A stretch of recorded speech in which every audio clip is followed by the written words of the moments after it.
Oi, eu sou o Chamal e sejam todos bem-vindos ao meu canal. Se você é uma pessoa que é nova por aqui, eu te convido a assistir esse vídeo completo. E se chegar no final dele e você tiver gostado do meu conteúdo, aí eu só peço que você deixe um like e se inscreva no canal, porque vai valer muito a pena. Mas se você assistir meu vídeo até o final e não gostar, pode deixar um dislike e ir embora, que não tem problema nenhum. Por outro lado, se você já assiste meus vídeos com frequência, eu peço humildemente que você envie meu conteúdo para algum amigo seu que você acha que vai gostar também, porque isso ajuda demais. E assim que o canal bater os 100 mil inscritos, eu vou trazer aqui para vocês 7 dias, 7 vídeos. Então se você quer ver isso aqui no canal, se inscreva e mande para os seus amigos. Peço também que, se for possível, me siga nas minhas redes sociais, porque lá eu sempre aviso quando tem vídeos novos. Então, quando o YouTube não notifica, eu aviso lá e você pode ver aqui sempre consumindo conteúdo de qualidade. E se você quiser apoiar o canal, os detalhes estarão na descrição do vídeo e no comentário fixado. Então, dados esses recados, vamos pro caso.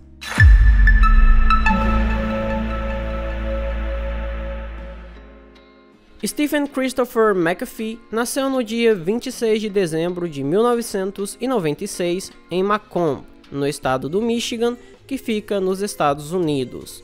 Macomb é uma cidade conhecida por sua segurança e tranquilidade, com áreas rurais e grandes campos para a prática de golfe. E foi por essas características que a Suzanne e o Michael McAfee acharam que aquele seria um ótimo lugar para criar os filhos, no caso, o Stephen e seus irmãos Jonathan e Kate. O Stephen era uma criança alegre, gentil e de fala mansa, que se comportava sempre muito bem, buscando não se meter em problemas. Entretanto, assim que ele entrou na escola primária, a Suzanne e o Michael foram alertados do comportamento não muito comum do filho deles. Então, eles levaram o garoto para ser examinado por especialistas e acabaram diagnosticando o Stephen com a síndrome de Asperger. A síndrome de Asperger é um transtorno que dificulta a socialização e a comunicação, e ele configura um dos graus do autismo. Aquele diagnóstico não abalou o Stephen e também não mudou seus sonhos, pois ele tocava bateria e queria ser um grande músico. Tanto que no ano de 2014 ele ingressou na Academia de Artes, que era uma instituição focada em acolher jovens com talentos musicais e desenvolvê-los. O jeito tranquilo e amável do Stephen fazia com que ele se desse bem com todo mundo, mas às vezes ele acabava tendo alguns comportamentos agressivos com os pais, e os pais dele entendiam que aquilo era devido à síndrome do filho, então eles sabiam que não era porque ele queria. Como quase todos os jovens, o Stephen tinha um grande número de amigos, mas entre esses existia um que se destacava. O Andrew Michael Fiacco era sem dúvida seu melhor amigo, o amigo mais próximo que ele tinha. A amizade entre os dois havia começado ainda na infância, porque eles estudaram na mesma escola, e algumas fontes afirmam que, assim como o Stephen, o Andrew também tinha um grau do espectro autista, e isso fazia com que eles tivessem mais proximidade ainda, já que eles conseguiam se identificar, né? Eles tinham essa proximidade. Contudo, ao contrário do amigo, o Andrew tinha uma personalidade muito agressiva. Além disso, ele estava envolvido com drogas e praticava atos de vandalismo. Isso que eu acabei de relatar para vocês é tudo que se sabe sobre o Stephen antes do caso. Então agora eu vou narrar para vocês os acontecimentos principais dessa história.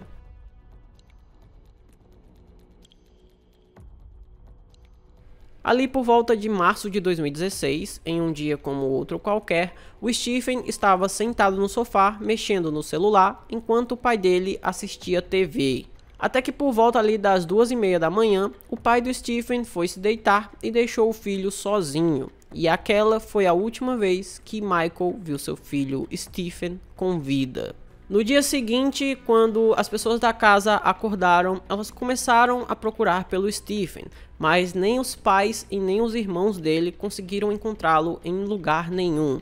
Uma coisa que deixou todos muito preocupados é que o carregador do celular dele ainda estava no quarto, e ele não saía sem o carregador. Os pais do Stephen tentaram ligar para o celular dele, mas todas as ligações caíam na caixa postal. O que deixou os pais do Stephen muito preocupados também, além do fato dele não ter levado o carregador quando saiu, é que ele não saía de casa sem avisar. e a mãe dele havia combinado de levá-lo para dirigir um pouco, já que ele estava tentando tirar a carteira de motorista. Como ele ainda não tinha carteira de motorista, os pais dele começaram a pensar que talvez ele tivesse saído de casa sozinho a pé, ou ele tivesse saído com algum amigo. Então, como eles achavam que ele poderia ter saído de casa junto com algum amigo, eles resolveram vasculhar na casa dos conhecidos do garoto. Eles entraram em contato com todos os amigos do Stephen, mas ninguém sabia nada do garoto. A família do Stephen também procurou em alguns locais que ele costumava ir, mas não encontraram nenhum rastro dele.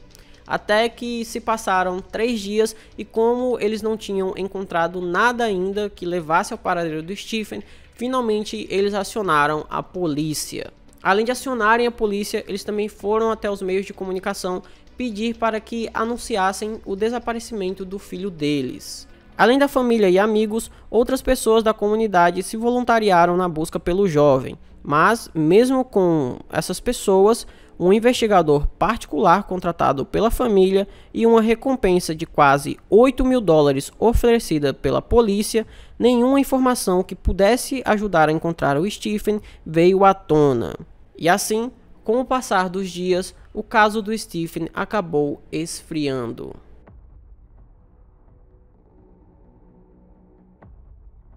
O caso dele permaneceu sem atualizações até abril de 2017, quando uma testemunha revelou algo que chocaria a todos. A testemunha revelou que a amiga dela, chamada Yvette McDonald, havia lhe confessado que ela tinha sido obrigada pelo ex-namorado a se desfazer do corpo do Stephen. O que tornava esse relato ainda mais sombrio é que o ex-namorado da Yvette, a garota que disse que se livrou do corpo do Stephen, era exatamente Andrew Fiacco, o melhor amigo do Stephen. Durante as buscas por Stephen, Andrew interpretou o papel de amigo preocupado. Ele ajudou a família nas buscas e postou textos emocionados em seu Facebook. Em um dos textos, ele dizia o seguinte: "Por favor, volte para casa, irmão. Todos nós sentimos muito sua falta." Com o relato daquela testemunha, o Andrew Fiacco e sua ex-namorada Yvette McDonald foram levados sob custódia pela polícia para que eles prestassem esclarecimentos. E quando foram interrogados, toda a história macabra veio à tona.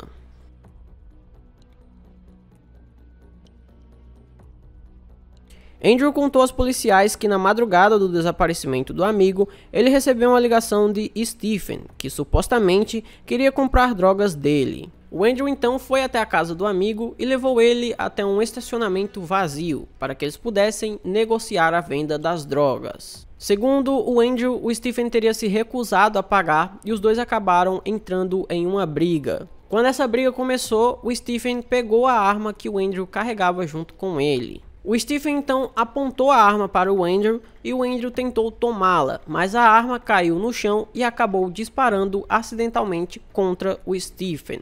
Depois que ele viu que o amigo estava baleado, ele pegou a arma e disparou mais 2 vezes. Antes de fugir do local, o Andrew ainda pegou o celular do Stephen e depois se livrou dele. Mesmo tendo revelado que disparou 2 vezes após o Stephen já estar baleado, o Andrew disse que agiu em legítima defesa.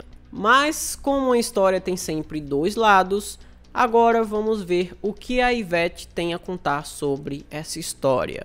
Em seu depoimento, Yvette afirmou que Andrew tinha inveja e raiva de Stephen, porque ele acreditava que o amigo e ela estavam tendo um caso. Ela confessou que cerca de 1 mês após o desaparecimento do Stephen, o Andrew perguntou a ela como ela se sentiria se soubesse que o Stephen já estava sem vida, e ela disse que ficaria muito triste. Foi aí que o Andrew revelou que ele havia tirado a vida do amigo. Em seguida, a Yvette teria sido ameaçada com a arma para que ela ajudasse a ocultar o corpo do Stephen. Após isso, o casal seguiu para um bosque onde Andrew havia deixado o corpo de Stephen, e lá, com a ajuda de um machado, ele dividiu o corpo do amigo e colocou algumas partes em um saco plástico. Após isso, o Andrew e a Yvette enterraram aquela parte do corpo do Stephen no bosque e a outra parte que eles haviam colocado dentro do saco plástico, eles levaram para a casa do Andrew. Já na casa do Andrew, eles cavaram uma cova e colocaram aquele saco plástico, que estava com as partes do Stephen, e depois eles cobriram com cimento. Após essa confissão, os policiais investigaram os locais que haviam sido indicados pela Yvette, o bosque e a casa do Andrew, e nesses locais eles encontraram as partes do Stephen. Com o depoimento dos envolvidos e as evidências coletadas pela polícia, o Andrew recebeu acusações de homicídio, crime com arma de fogo, ocultação e profanação de cadáver, além de mentir para a polícia, já que quando foi perguntado se sabia onde estava o amigo, ele disse que não sabia.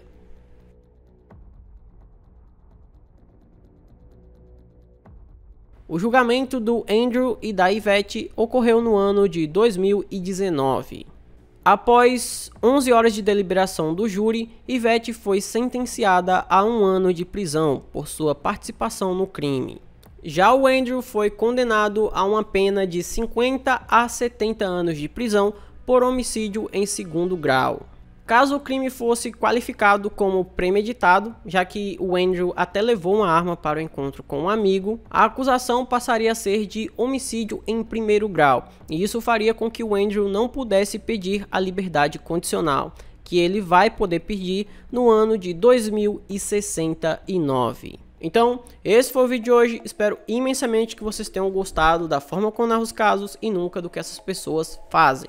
O roteiro de hoje foi escrito pela Evelise Fraga, então muito obrigado por ter me enviado esse roteiro. Por hoje é só, até a próxima e tchau.